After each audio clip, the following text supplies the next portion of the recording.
you. I am on the football team. I recently turned 52.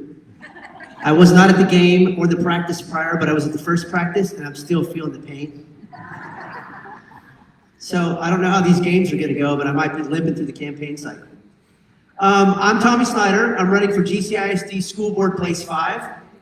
And thank you. We finally got signs up. The city finally let us start proclaiming that we're running. We're going to be on the November 3rd ballot.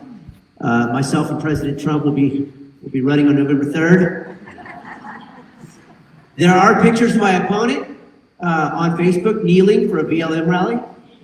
You know, you can stand with Donald Trump and I. We will be there. There's no kneeling on our side of the fence.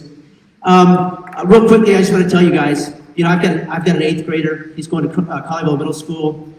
We have got to get the schools open. There's an emotional problem with these kids.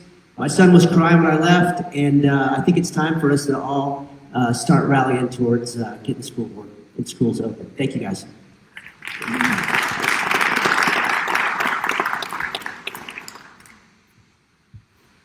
I will say while they're walking up that somebody asked me tonight who we're supporting for local races or for the election, and I'm like, you know what, we're just doing Republican all up and down the ballot. I don't need to name them all for you. And then they reminded me that we have some cities have local elections, Grapevine, South Lake, Colleyville, and I'm sure some others. So we will get that on our website. Yeah. Hi, we are the Trump Victory Team here in Tarrant County. I am the regional director in Tarrant County, and this is Natalie Cato and Christy Clanton. So we have an office in Bedford, if you guys didn't already know.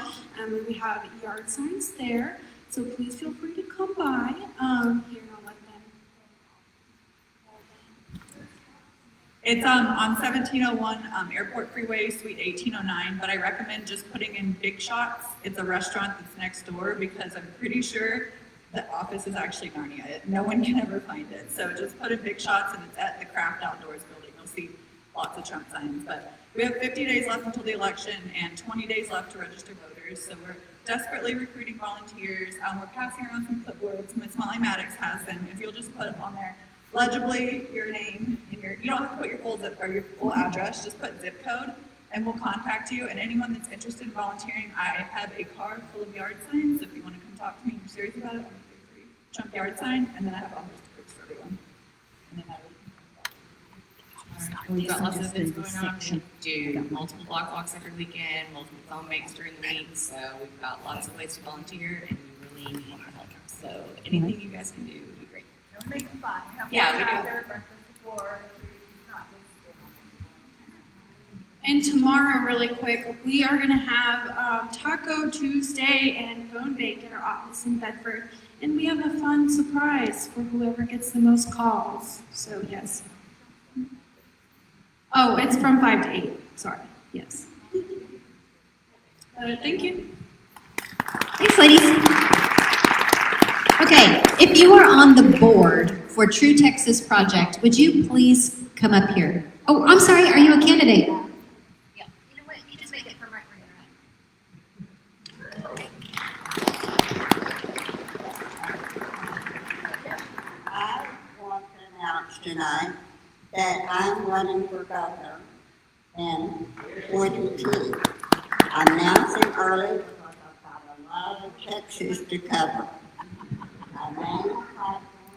My main platform is to get the government out of our schools. That is our best treasure that we have, and we're losing them. We're losing them to all of these free lunches, and they're taking over their minds. They're having sex classes and debates over whether they're boys or girls. And we're producing snowflakes and a little communist and socialist. And I have 5 great-grandkids. 2 of them are 12, one's 10, and 2 are 8. And my granddaughter is on her 3rd year of homeschooling. I'm so proud of that girl, and she was a teacher. And my grandson has married a tree hugger. now becoming a socialist. And I am on a rage to save our children. And I gave Dan Patrick a card announcing it to give it to Abbott, to let him know I'm on his tail.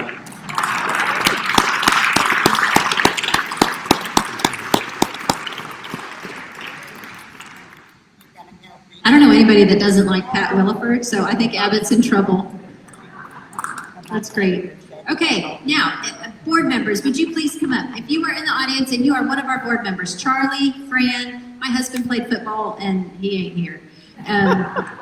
Bob, Trish, I saw you here somewhere, and of course, Donna, would you come on up?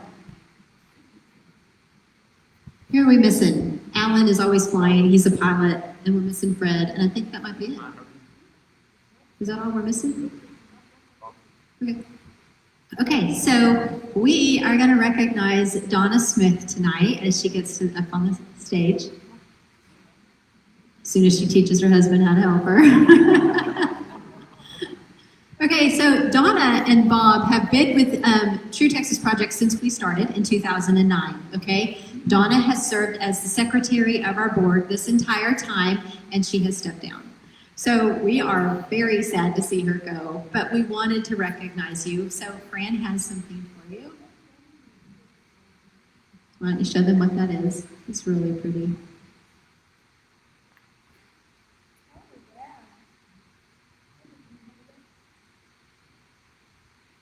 Maybe just read it to them, Fran.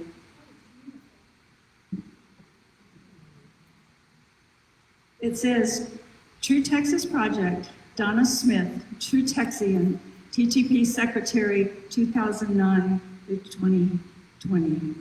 Thank you so much, Donna. We love you. It's been a total and real honor.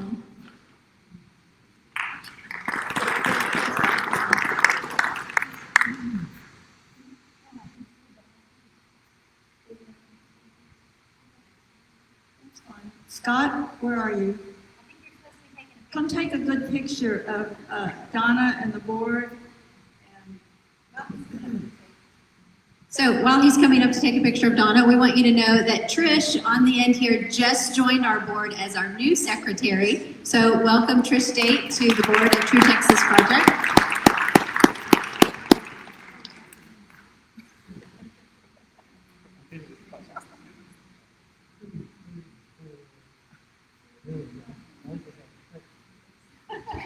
I wasn't in it.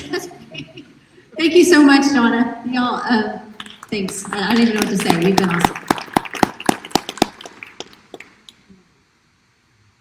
Okay, so I want to tell you about our speakers that are speaking tonight. This is how it's going to work. We have a very tight timeline to get everybody in. I think we're probably already, 5-10 minutes late? Yeah, something like that. But that's okay. We're not going to cut their time short. We'll just end a few minutes late. We're actually doing better than normal. So, but first I'm going to tell you who everybody is, and then they're just going to come up and speak, and they might reintroduce themselves, but I'm not going to waste time getting somebody up here every time to say, oh, this is so-and-so, and this is what they do, okay? So tonight we're going to hear from Kevin Witt and Jill Glover, Krista McIntyre, John Seago, Chandler Crouch, Christine Wellborn, and Jackie Schlegel. You guys probably already all saw that on your invite to be here tonight. They're all excellent in their field, okay? So what they have to say, we support 100% here at True Texas Project. So if you have any questions, they'll be around afterward for you to talk to. But please welcome our first guests, Kevin Witt and Jill Glover. Is Kevin here? Oh, he's here, okay.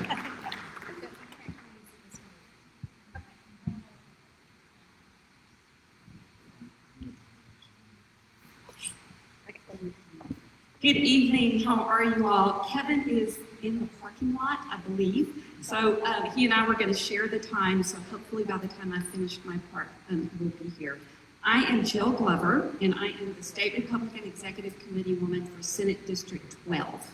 And I am just thrilled to be with you all tonight. Glasses back on so that I can see what I wanted to tell you. We have got two major tasks in front of us. Number one is we have got to get Republicans elected, right? So that's one. Number two, and we can walk and chew gum at the same time. Number two is we have to make sure when we get them elected that they go to Austin or Washington or wherever and do the things that we have sent them there to do, correct? Because there's no point in voting for these men and women if they do not do what we send them to do. So, last session, and I'm just going to be perfectly honest, last legislative session in Texas, in Austin, I think it was a failure. We got a couple of little crumbs that they threw at us, but by and large, we had a failed session for the grassroots. And that cannot happen again. I know that many of you, and I put in hours and hours of work, and I'm not willing to do that again and come up with nothing. So we are going to do things very differently this time around, and we are going to get some things accomplished. Each speaker that you are going to hear from tonight is going to talk about something related to our conservative principles of protecting our children and our families, limited government, personal responsibility, or preserving freedom. And I want to just say that Julie is right. I think each of us have a niche and things that we care passionately about. But let me say that we need to all work together because every one of these areas interacts somehow or is connected with another in terms of our conservative principles.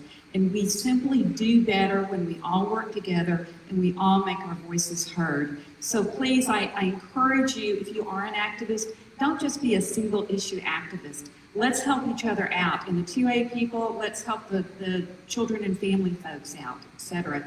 Because our legislators will listen better when we are all speaking as one voice. The delegates at the state convention voted on 8 legislative priorities, and the one that came in third, quite honestly, is one that I think most of us never would have dreamed that we would need to have until just a few years ago.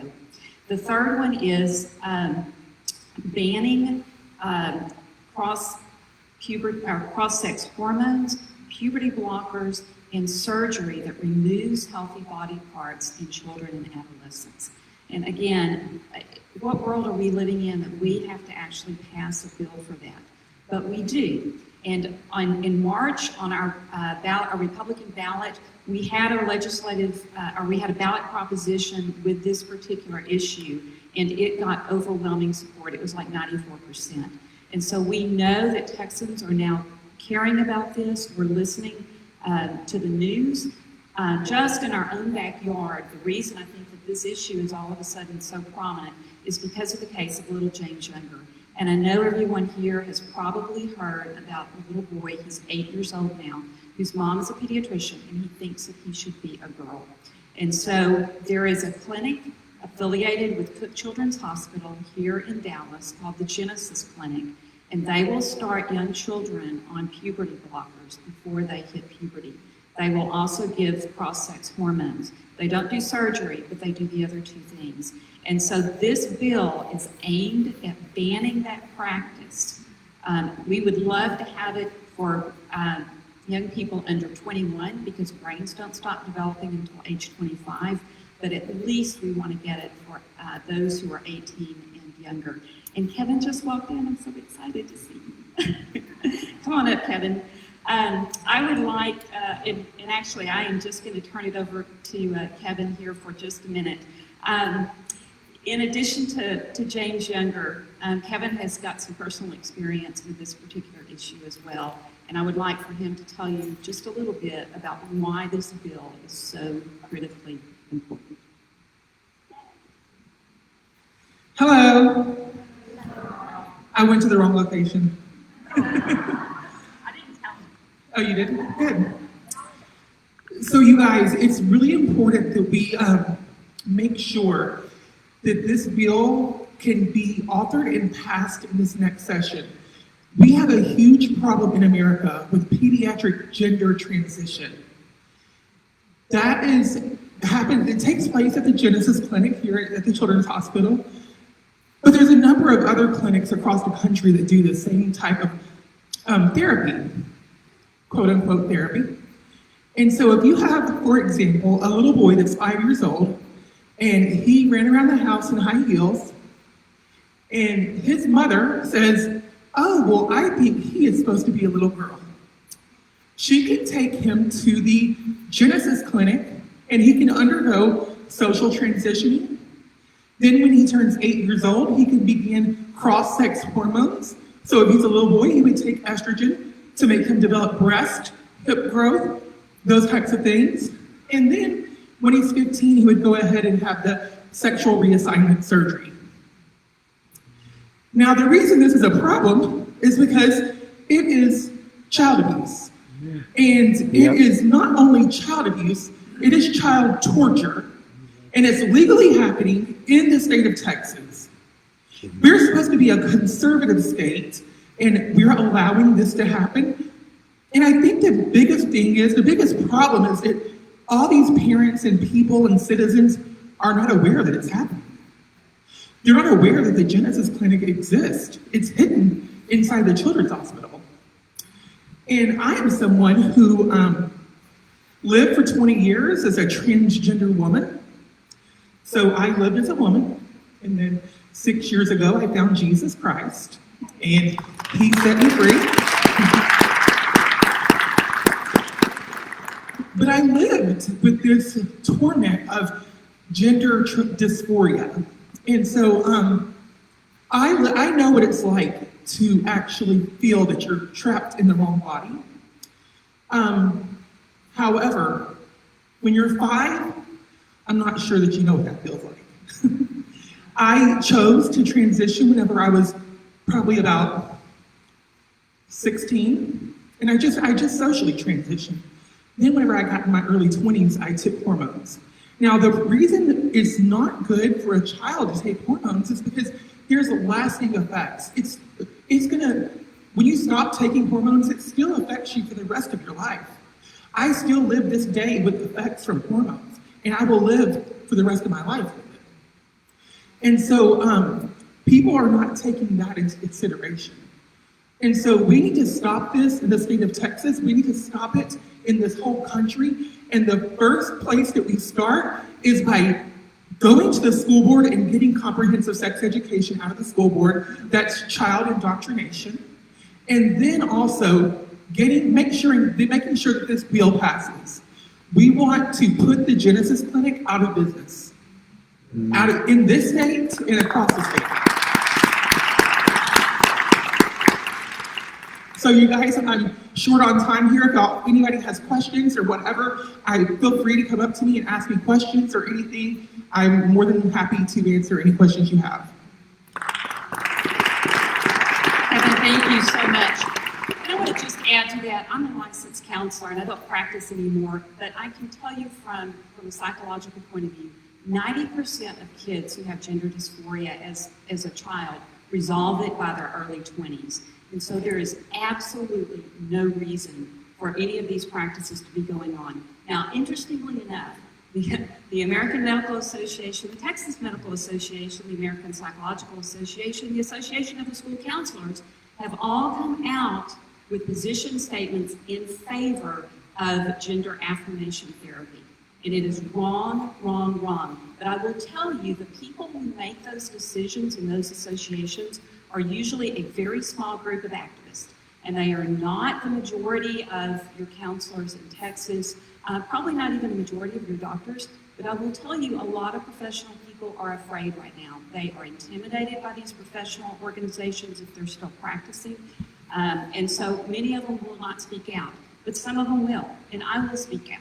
And so please don't let these so-called professional organizations try to sway you or throw their authority around because they're wrong. Now, that being said, the lobby that is going to fight us is going to be the Medical Association. And so we are prepared for that. We're going to call them out. We're going to be loud, but we have to have your help. So how am I doing on time? Have I got a couple of minutes? I need to stop? Okay. Oh, I'm so sorry. I just keep going until you cut me off. So I'm going to ask, I've got 2 asks. Number 1 is, yes, the session doesn't start till right after the holidays. However, for our legislators, the session has started now, and they are doing their backroom deals to figure out what bills they want passed. So please start talking to your legislators, email them, call them, Meet with them, write them letters, tell them that you expect this legislation to get passed, this bill. If you care about this bill, please tell them you will not give them a donation, you will not vote for them again or send them back to Austin if they do not pass a bill protecting our children. So, 2 things. Please talk to the legislatures, and number 2, talk to other people. Let's raise public awareness about it and get something done. Thank you so much.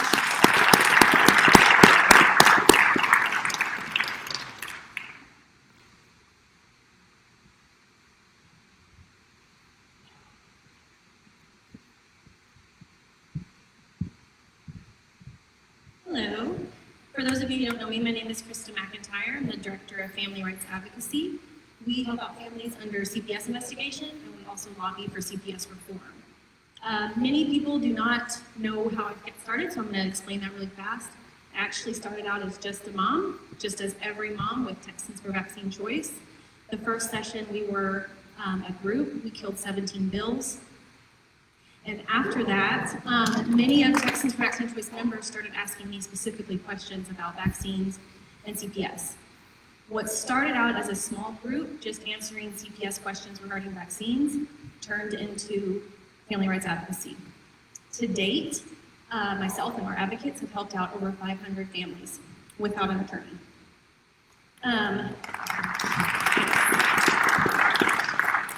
The very first family I stood alongside of was actually a family in Houston, and they called me at 1 o'clock in the morning, and they had a baby by C-section, and CPS was in their hospital room while she was recovering because the family had denied erythromycin on the infant after birth.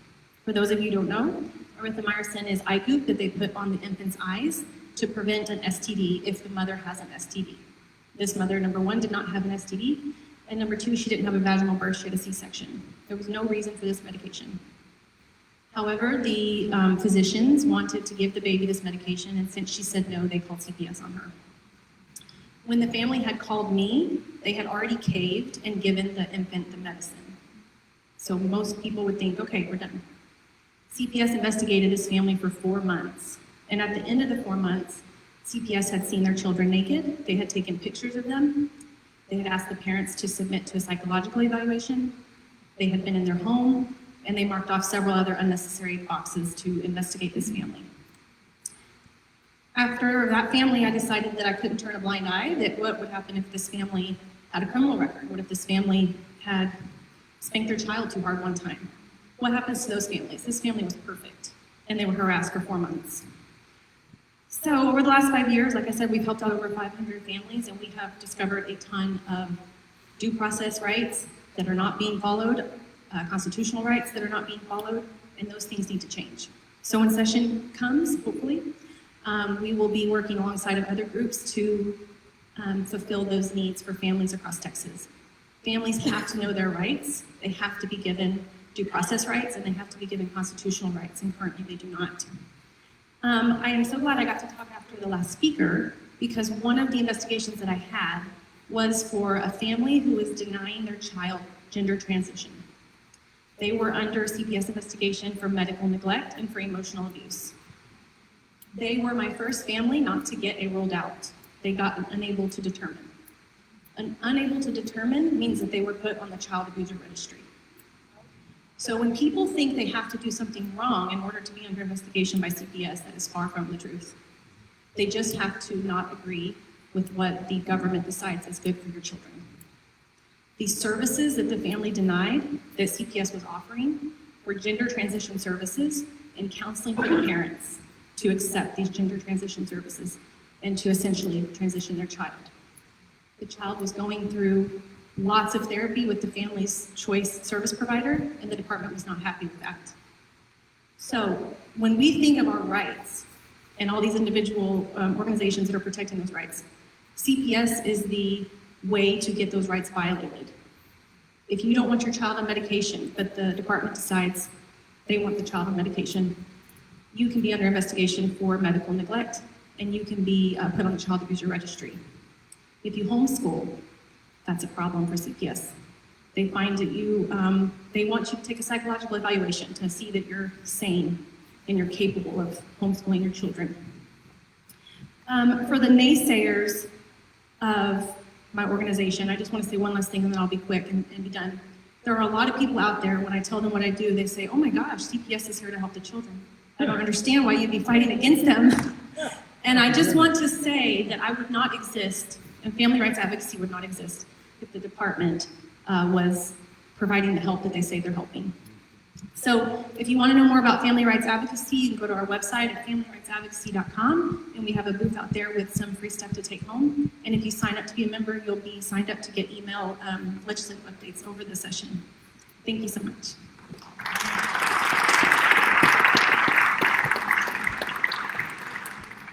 Thank you, Julie and Fran, for keeping the event going. It seems like shutting things down overnight is in the air, and you guys pivoted, so thank you for keeping this event. My name is John Sego. I serve as the Legislative Director for Texas Right to Life. We're the largest and oldest pro-life organization in the state, and we are ready to take on the session in whatever form. Fran said she'll be at the front door knocking it down if they try to keep us out of the session. We'll be right there with you. We're keeping an eye on that because we have to be more organized, we have to be louder, and we have to be more active than we were last year. Last legislative session was a failure. It was an absolute failure. I know our legislative friends around here don't like us to say that. It was a failure. I've worked with Texas Right to Life for 12 years, and it was the most discouraging thing I've ever seen. Because what we had is we had a legislative session where we saw one significant pro-life bill be passed. One bill, and you think of how pro-life Texas is supposed to be, how conservative we're supposed to be, and our legislators said, oh, we're just going to get one pro-life bill. Compare that to what they're doing in New York. Compare that to what they're doing in California. The pro-aborts don't say, oh, we'll just get one pro-abortion bill, one pro-LGBT plus bill. They say, no, we're going to pass them all, and that's the way Texas should be. We should be doing everything we can to save innocent human life. And so we are extremely disappointed in last session. But what we have is not just a missed opportunity to pass bills. We actually, it's reflected in studies. It's reflected in comparisons between Texas and other states. There's a national group that compares Texas to other states and how pro-life we are based on our laws. And Texas is ranked 17th. We're the 17th most pro-life state, but if you watch those political ads that are hitting the air right now, you would actually think we're leading the country in saving vulnerable innocent human life, babies and vulnerable patients, and it's an absolute lie because we're not, because we passed up all of these opportunities.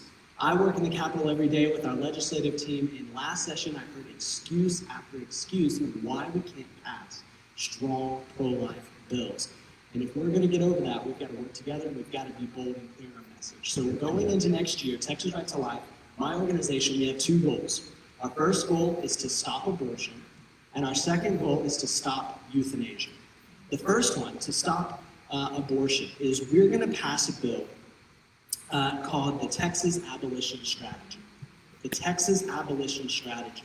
This is one bill, it's an omnibus bill. And you might hear that word, it's an insider word. You might have heard it before because back in 2013, we were living in a different era. 2013, our legislature passed a pro-life omnibus bill.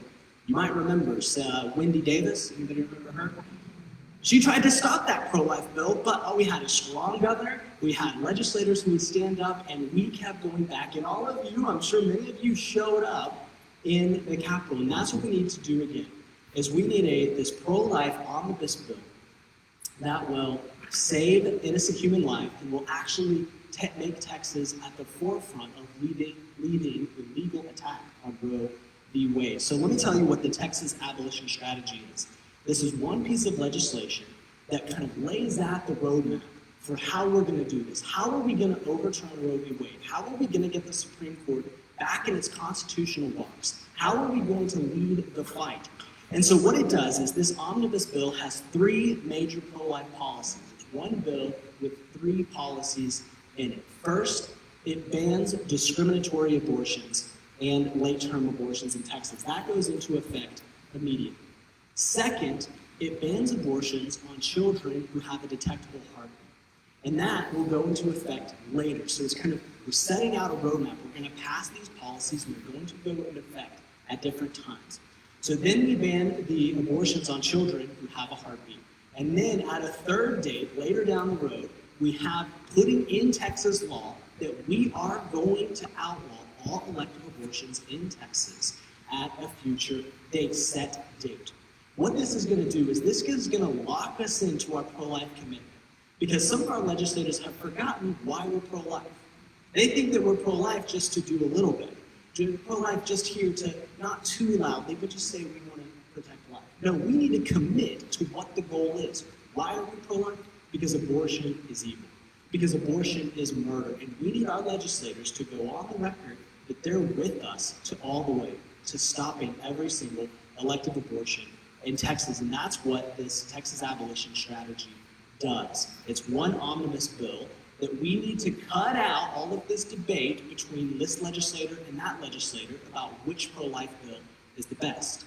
No, we're going to get all on the same page. We're going to say this is the strategy. Texas is going to be bold. We're going to pass the Texas abolition strategy. So that's the first one that we're going to do.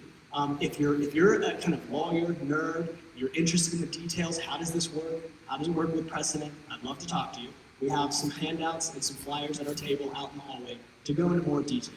But that's the first thing, is our first bill, is the Texas abolition strategy to deal with abortion. The second bill is to repeal the anti-life 10-day rule. That's why I said our goal is to stop euthanasia.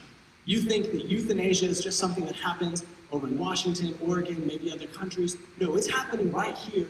It's happening in Fort Worth. You might have heard the story about baby Tinsley. If you heard the story about baby Tinsley and the 10-day rule, that's what we're talking about. Baby Tinsley, just to remind you, she is a 1-year-old who a physician and a hospital committee decided to withdraw basic life-sustaining treatment. Not experimental treatment, not curative treatment, a ventilator. Basic life-sustaining treatment to keep her alive. Her mother was there begging for them to keep the ventilator going. Keep the ventilator going so we can look for more cures, we can look for more options, at least give her a chance to survive. And the hospital committee said no. And they gave him a 10-day countdown. That is allowed in Texas. That is allowed by Texas law. So what we have is, this is not just about Tinsley or babies. We see it with we see it with older adults. We've seen it with some COVID patients. We have seen this abuse of the Texas 10-day rule and this 10-day countdown. And so our job as pro-lifers, we're not just caring about abortion and pregnant women. We want to protect all innocent human life. And what we see here is vulnerable patients who doctors look at and say their life is not worth living. Or who see a baby and say she's too expensive to keep alive. So that's why pro-lifers need to be leading the charge on this. We have some other allies, strategic allies in the Capitol who don't agree with this, who are going to help us as well. But we think pro-lifers, those of us who care about life, liberty, and property, should be at the front of this fight to restore these patients' rights. To say when it comes down to life and death decisions, like does your 1-year-old get a ventilator, you should be the one to make that decision. You should be the one to decide that your 1-year-old gets a shot to fight for her own life. So that's why Texas Right to Life is fighting against the 10-day rule, in addition to abortion, which you're already familiar with. So come to our table. We have a summary of our whole agenda. There's a couple of other bills that we'll be working on. Come and get the details there at our table. The most important thing that you can do to join us and for us to partner with you is to join up for our text alerts. We have a text alert system where we send you updates about what's going on, but also action items. When we need you to send a message to the right person. I'll give you an example. Right now, we have a campaign going on to protect a pro-life program. So there is one openly pro-choice Republican in Texas. I say openly pro-choice, okay? Because there's some other troublesome ones. But there is one openly pro-abortion Republican in Texas that we have elected. Her name is Sarah Davis. She's a representative from Houston. She is on an open attack against a pro-life program that we have in our state budget. And she is doing hearings, she's asking for public comments, she's putting out op-eds, she's attacking this pro-life program. And so what our action item right now is to have pro-life Texans, us, to send a message to that committee to say Sarah Davis should not be the final word on this program. To say that we elected our legislators who supported this program and we need to do it, and she doesn't need to use COVID as an excuse to cut funding of this pro-life program. Okay? So that's an example of an action item that we ask you to join. And if you're on our text alert system, you'll get those updates. So like I said at the beginning, we have to work together. We're going to have to be more bold. We're going to have to be more unified if we're going to make any more progress than we did last session. In Texas Right to Life, we're asking for you to join us. Come by the booth, get some materials. If you sign up for our text alert system today, we'll give you a free t-shirt also. So yeah, definitely do that. We want to join you in this fight because there is nothing more important than protecting the right to life. If we don't even protect that, what else are we debating about? So we think it's a fundamental issue that everyone in this room should be have on your radar and help join us in this very important fight. Thank you.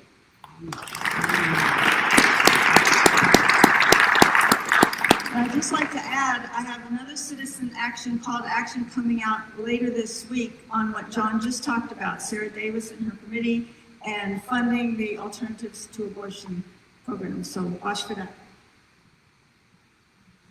Oh boy, here we go. Man, I am about to bust. I don't come to many of these meetings because it's just sitting over there listening to these stories. Kevin is the man, and I've got so much respect for you. There's so many people, so many folks that don't have a voice that you guys are standing up for, and I'm humbled to be on this stage in front of you. I'm humbled to be speaking in front of Julie and Fran and just all these amazing people. John, it's just crazy. I've just got so much to say. I get passionate about this, and I'm definitely not going to stick to any kind of script.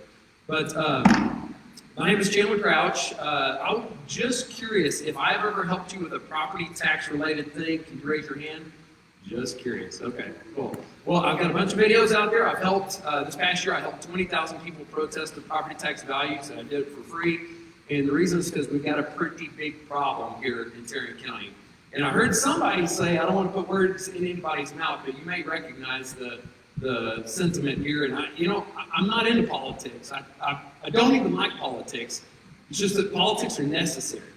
Because it's the only way, if you're not changing the laws, then you're not changing the way, you're not changing the mechanism that keeps the government in check. And that's a problem that we've got in all these different areas. And I heard someone say that as Tarrant County goes, so goes Texas, and as Texas goes, so goes the country.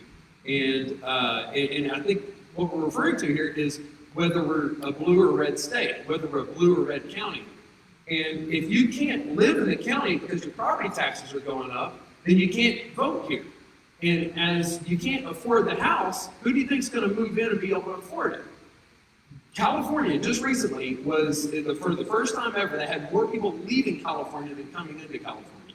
If you've seen anything on the news about what's happening in San Francisco, about how what's going on with the homeless population, they can't afford their houses. You have people just urinating all over the streets. It's just crazy. We've got a microcosm of what's going on there down in Austin. That's where they're all moving to. I'm not kidding. That's where they're moving to. Dallas is not far behind. We've got to keep Tarrant County affordable. We've got to do something, and property taxes plays a role in all this stuff. So I hear a lot of stories, and I want to just touch on a few of them. Some of these things may sound familiar, but as I talk to person after person after person, people calling in the office, people call my office every day crying because they can't afford the property tax bill, and they're thinking about what their options are. And let's see, I had one guy who had his property tax value stayed the same for several years in a row. No problem, right? Tax rate still goes up, but his tax value stayed the same. And then all of a sudden, the appraiser district realized that guy was slipping through the cracks, and they woke up one day and had to make up for lost time. He didn't have any exemptions on his property, so maybe that's his fault, but his property tax value more than doubled in 1 year, and now that guy is trying to figure out what to do, and it's his problem now. It's not the government. The government gets a pass because they messed up, and now he's got to figure out how to afford this thing. I had one lady who had a fire in her house. She's having trouble getting the insurance company to pay for the property to fix it back up. And her homeowners associations come and assess a lien on the property. And she goes to protest her property tax value. A few years have passed. She doesn't have any money. She lost it all in the fire. And the appraisal review board says, you know what, your value is now way higher. Its value is caught up to all the other houses in the area as if you didn't have a fire. And they said, well, your house should be in line with all the other houses because so many years have passed. And I can't tell you how many protest hearings I've sat in, and the three-person panel sits there and I say, hey, look, I've got a roof that needs to be replaced, therefore the value can't be as high as you're saying. And they say, well, let me ask you, is the insurance going to pay for that?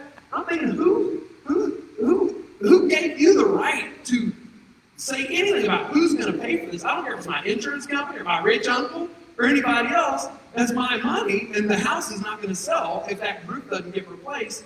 And this lady's going through the same battle. She's just in tears and she doesn't have an answer. I could go on. I had a lady call me this year, no joke, from her hospital bed. She had just had surgery, brain cancer surgery, and she was the only thing she could think about is what was going on with the property tax value. I should not be getting calls from the emergency from her operating bed or whatever, her recovery room, as she's recovering from stinking brain surgery, worried about her property tax bill. It's messed up. I heard John, I think, said something about life, liberty, and he said property. There's life, liberty, and the pursuit of happiness is actually in the Declaration of Independence.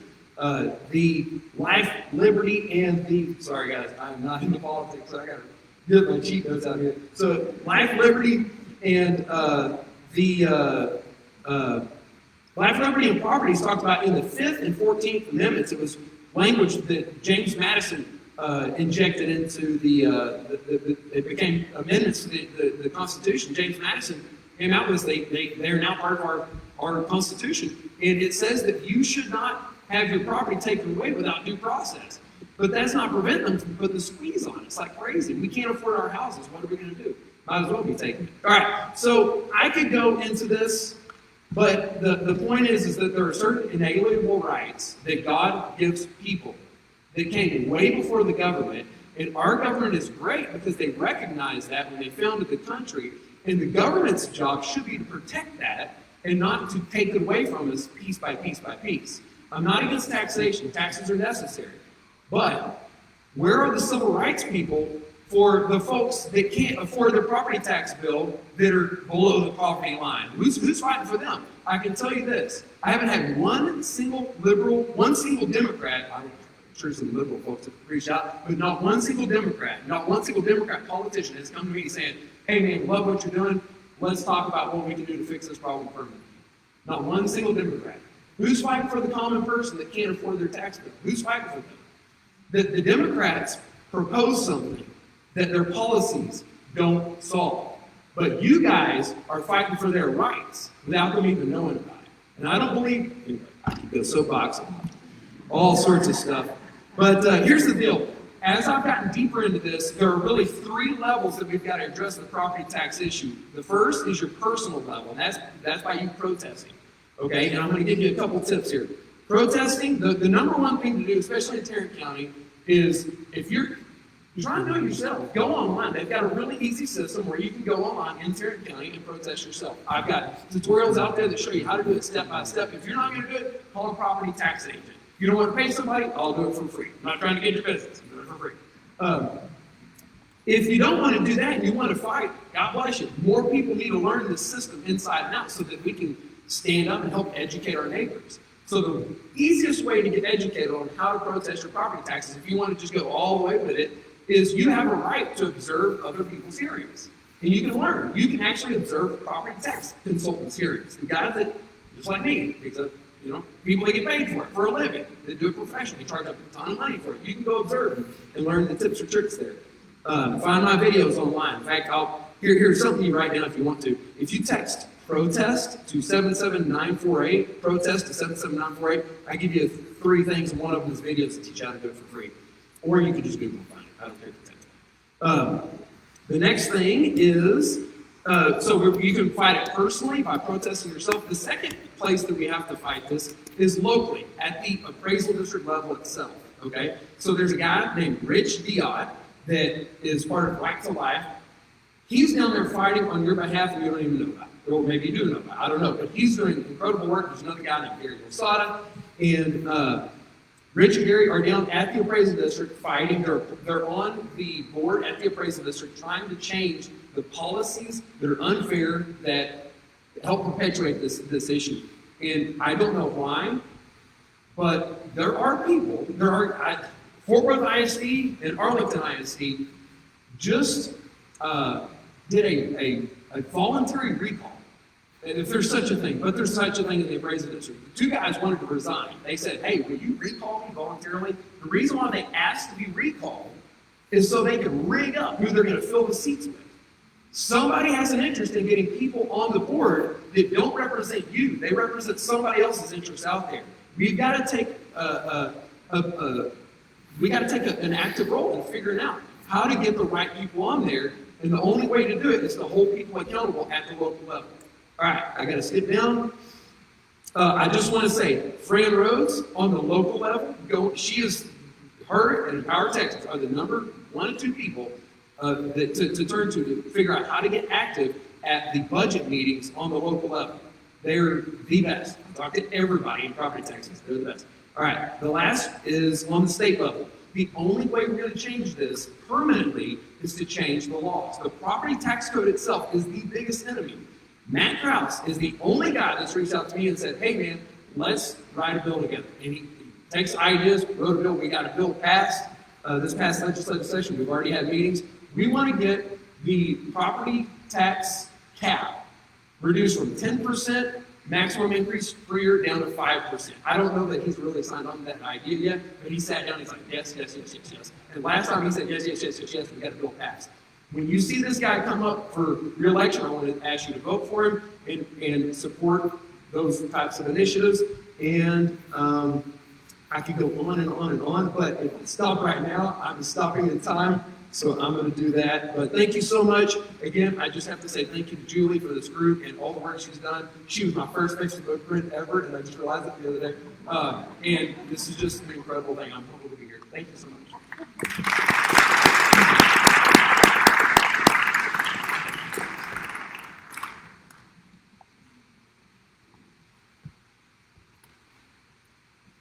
Hello, everyone.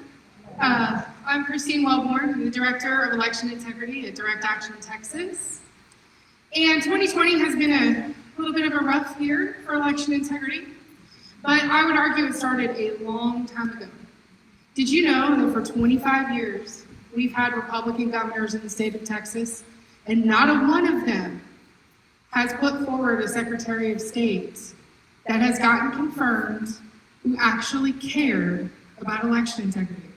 Now, I will say this about Governor Abbott. He did put someone forward in 2019, but Lieutenant Governor Dan Patrick failed to whip the votes to get him confirmed in the Senate. So we still didn't get somebody. So not only has our executive branch failed us, but our legislative branch failed us. Not just with the Secretary of State, but we did not get one single piece of meaningful legislation in this last session that would have helped with all the things we're fighting right now. One of the lawsuits had to do with disability and letting people basically claim fear of COVID as a disability. We wouldn't have had that problem had a couple of bills from Representative Dean passed, and then basically that would have really defined what disability means. We wouldn't be fighting that right now. So Republicans are the ones that are failing us right now. And our judicial system is basically overwhelmed. I will say Attorney General Ken Paxton is fighting hard against all of these lawsuits, the craziness, the elections administrators who want to just throw the election code out the window. So we're facing all this failure. I have a little bit of good news for Tarrant County though. Tarrant County does have an elections administrator who is amazing. His name is Hyder Garcia. And I do believe in Reagan's code, and I've told him this, trust but verify. He knows I'm watching him. He knows I've got my eyes on him and I'm making sure he's doing a good job, but I will tell you that I have not seen any single thing that he has done that has let me know that he is not going to run everything exactly by law. He's 100% transparent. If I call him, if anyone in this room wants to call him with a question, he will answer you.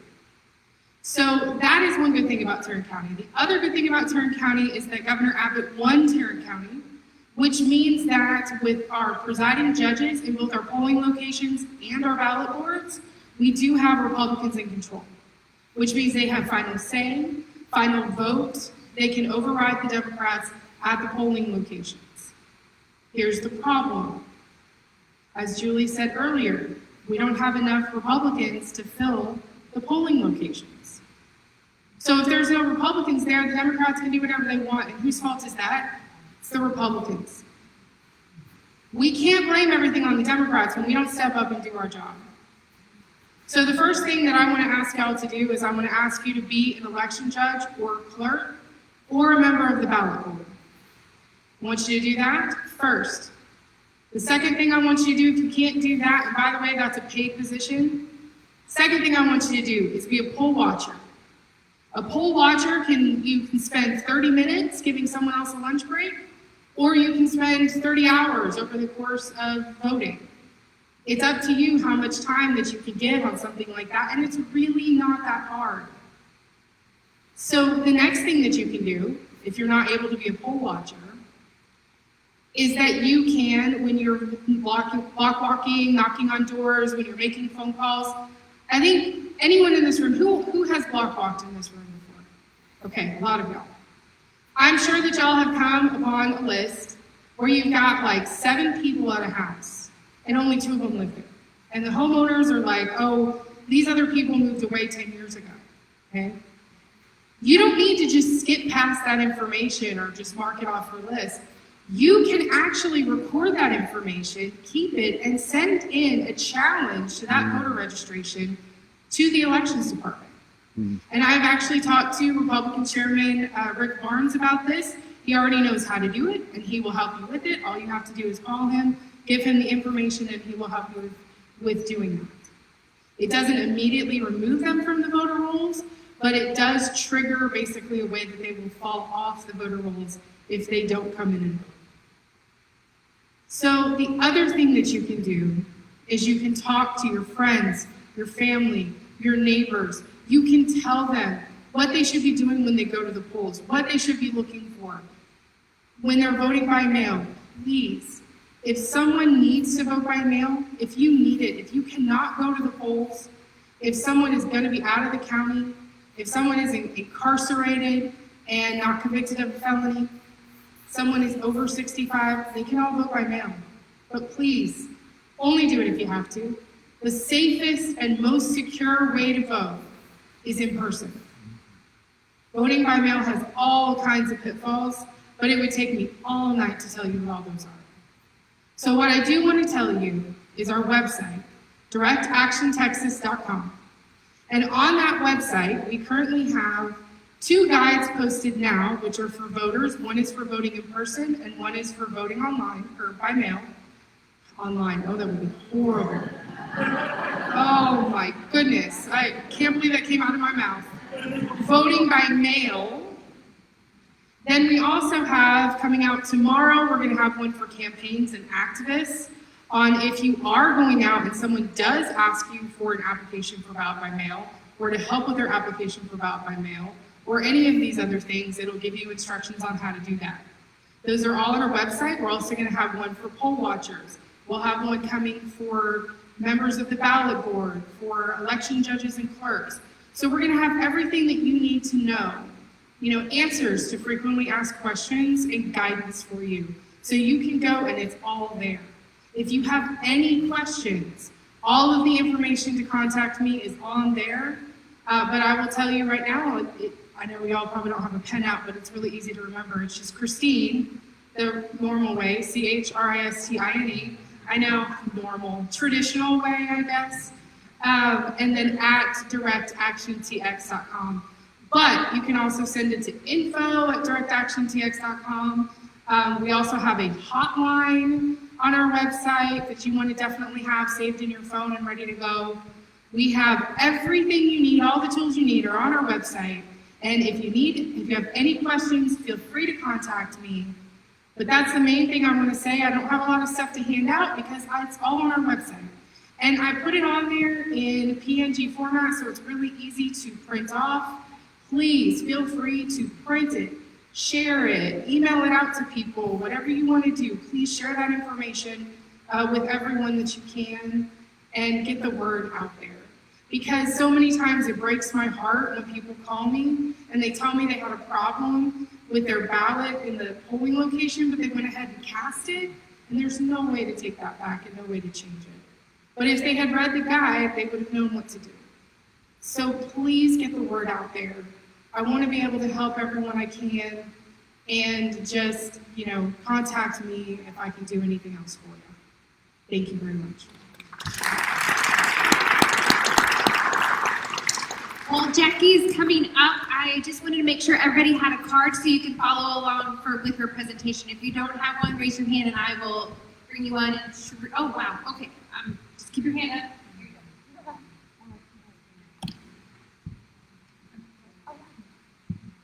All right, we do not have time to waste, so I'm going to dive in. It's going to be fast and furious. All right, welcome. My name is Jackie Schlegel. I am the Executive Director of Texans for Vaccine Choice. And can I just tell you, it has never been a better time to be an anti-vaxxer. All joking aside, okay? All joking aside, few people have benefited dramatically from COVID. And ironically, my organization has. See, the massive issues we have been screaming about the last 5 years are now being played out for the world to see. Despite our name, Texans for Vaccine Choice, the radical progressives and their big industry cronies have long used the term anti-vaxxer to assassinate our character, censor our message, promote retaliation against our families, and attempt to erode our reputation in our communities. It has been an incredibly effective campaign until now. Until COVID put it on full display for the world to see. I have long said vaccines are the tip of the iceberg.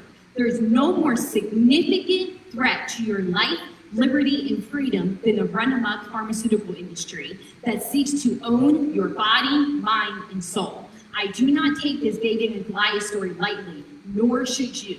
This mom-powered industry, we will win. So grab your phones, use the code to follow along as we navigate this solution together. I apologize because I had a PowerPoint. I don't have a screen, so y'all gotta follow along to keep up with me tonight, okay? In 1986, vaccine manufacturers were in trouble. Hot lots of the protested vaccine were costing pharmaceutical companies millions of dollars in compensation for killing and injuring children. In what could now be named the cause of the worst health epidemic in modern history, President Ronald Reagan reluctantly signed into law the National Childhood Vaccine Injury Act, which shielded vaccine manufacturers from liability. While intentions and details surrounding the bill's passing remain debatable, what we now know for sure is the incredible impact the bill's passing has had. In 1983, there were 24 doses of vaccines on the childhood schedule. In 1986, the act was passed. Today, we have 74 doses before the age of 18, a robust recommended adult vaccine schedule, and over 300 vaccines in the making. This is no longer about polio. This is an industry dream come true. Unlimited potential, zero liability, and a government willing and ready to mandate their products. And mandate they did.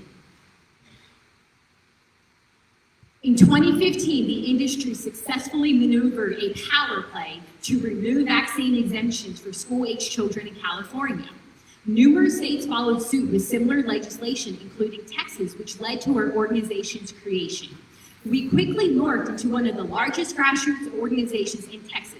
With over 40,000 members and unique one-of-a-kind model, the last 5 years, Texans for Vaccine Choice has successfully fought off over 30 industry-sponsored bills and has led the nation in setting the gold standard for vaccine choice advocacy. While Texans for Vaccine Choice was initially formed by those, including myself, who have a vaccine-injured child, Our diverse membership now includes unvaccinated families, homeschoolers, professionals, teachers, doctors, and even those who oppose the use of vaccines for moral and religious objections, including the use of fetal cells in vaccines. Yes, I said fetal cells, human babies, harvested for industry, for medical research, and humanitarian vaccine development. While many researchers prefer a hands-off, blind-eyed approach to the babies they purchase and use, in this deposition, we get an inside look from Dr. Stanley Podman, who is known as the godfather of vaccines. Listen closely to these words from a deposition. Question: in your work related to vaccines, how many fetuses have you worked with? Have been a part of that work? 76, he responds. And these fetuses were all 3 months or older when aborted, correct? Yes. And these pieces that you harvested were cut up into little pieces, right? Yes, he states. It includes the lungs of the fetus? Yes. The kidney? Yes. The heart? Yes. So I just want to make sure I understand. In your entire career, this was just one study. How many fetuses have you worked with approximately? I don't know the exact number. I mean, do you have any sense? This study alone had 76. How many studies have you used aborted fetuses for? I don't know, quite a few. Okay, have you ever used orphans to study an experimental vaccine? Yes. Have you ever used the mentally handicapped to study an experimental vaccine? I wouldn't deny that I have done so. Do you believe that someone can have a valid religious objection to refusing a vaccine? No. Do you take issue with religious beliefs? Yes. You have said, and I quote, vaccination is always under attack by religious zealots who believe the will of God includes death and disease. Yes. Do you stand by that statement? Yes, I absolutely do. Are you an atheist? Yes, he says. As you might suspect, the abortion industry is just one of the many who benefit from the revolving door between for-profit mega corporations and regulatory agencies. Thanks to coronavirus, many are now aware that these agencies that we trust to shield us from corrupt industry practices are not all the beacons of morals and ethics we believe them to be. From the World Health Organization to the Centers for Disease Control, conflicts of interest, fraudulent practices, and mismanagement of their agencies have been on full display for all to see. But for those of us in the vaccine choice world, this is old news. We've been watching these government agencies become increasingly captive to the industries that they have been charged with regulating for over 20 years. FDA commissioners and CDC directors leaving their posts for cushy, high-paying jobs and positions at large pharmaceutical corporations and vice versa are not uncommon. The pharmaceutical industry spends more money on lobbying than any other industry, nearly $300 million in 2019. They have spent $30 billion on marketing. The news and the TV programs sponsored by these advertising dollars are prohibited from airing stories that may stain the public's impression of a company or its products. They own the agencies, they own our legislators, they own the media, and they are responsible for the divisive propaganda pitting neighbor against neighbor. What an interesting position these convicted criminals find themselves in. As a friend of mine likes to say, these are companies found guilty in the court of law for falsifying data and other illegal and unethical practices that have resulted in the deaths of thousands. And we are somehow to believe they have suddenly found Jesus when it comes to vaccines. The medical mandate law would have you to believe science is God and vaccines are savior. No matter how many safe and effective treatments we might have for COVID-19, they are adamant about your life being miserable until their vaccine can be developed, fast-tracked, and mandated for our greater good. But in a wild turn of events, President Trump's Operation Warp Speed has completely flipped the playbook upside down by promising a vaccine and forcing the Democrats to oppose their own science narrative. In recent press conferences, he has been abundantly clear that the vaccine will be available as one option to those who want it. While I have full confidence in Trump's strategy and applaud his position to allow states to govern their response, it's sneaky King Abbott that should have us all alarmed. Right now, it's no mask, no entry. If King Abbott has his way, it's going to be no vaccine, no entry. Abbott has repeatedly participated in the worst manipulation of facts to advance his political agenda, an agenda right out of the Big Pharma playbook. And speaking of playbook, this is Mike Toomey. You're not seeing him because you don't have a screen, okay? He is known as one of the most powerful lobbyists in Austin, most notably lobbying for the pharmaceutical giant Merck. He has held various political positions in and out of the legislature, having served as Rick Perry's chief of staff. He is credited as the catalyst behind the disaster attempt to mandate Merck's HPV vaccine via Governor Perry's executive order in the early 2000s. What is Toomey up to today? He currently serves as the chief of staff for Abbott's coronavirus strike force.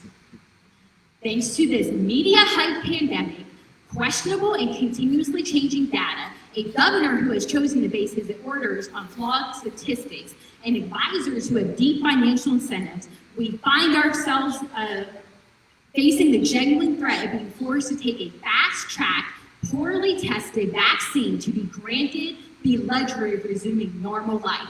We have been told that vulnerable populations will be the first in line to receive the vaccine, a population not included in the vaccine safety trials.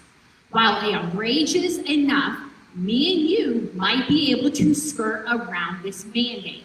But these at-risk individuals will be denied vital care services if they do not accept this brand new, untested vaccine. This means grandma won't stay in the nursing home, and our medically fragile children will be denied their therapies or services or visitation with their loved ones. And now that you too are an anti-vaxxer, right? Is anybody in here now raising their hand to be the first in line? I ask you to join the cause. First, sign our petition against Governor Abbott's upcoming vaccine mandate. Second, if you have the ability, sign up to be a recurring donor. No amount is too small. You can support our mission by shopping in our store. And lastly, sign up to be a volunteer, host a fundraiser in your home, host a membership drive. We would be happy to come out and to support you in your efforts. That was a lot of content.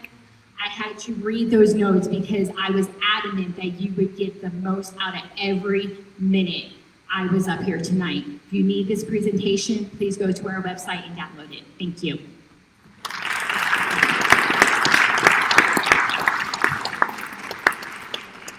That was awesome. You guys feel like you're just like out of breath because it was just one great speaker after another on some very important topics. I learned stuff, Jackie, that I did not know. So that was great. All of our speakers, amazing. So hopefully you guys are inspired and energized, ready for the session that starts in January. We will hit the ground running. Now, I understand, I hope our speakers aren't leaving. You guys aren't leaving, are you?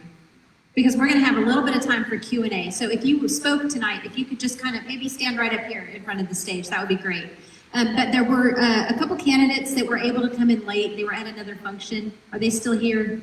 Some judges, because I really want judges to be able to introduce themselves because we lost so many good judges and we don't want that to happen again. So if you want to introduce yourself, come right up.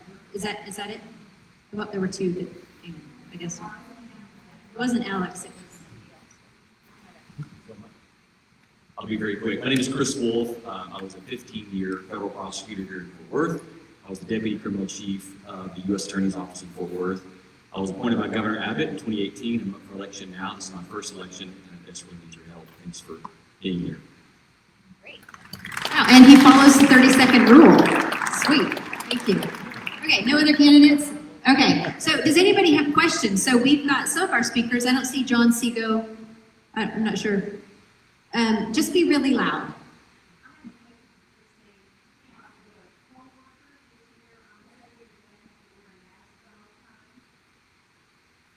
She wants to know if poll workers have to wear a mask.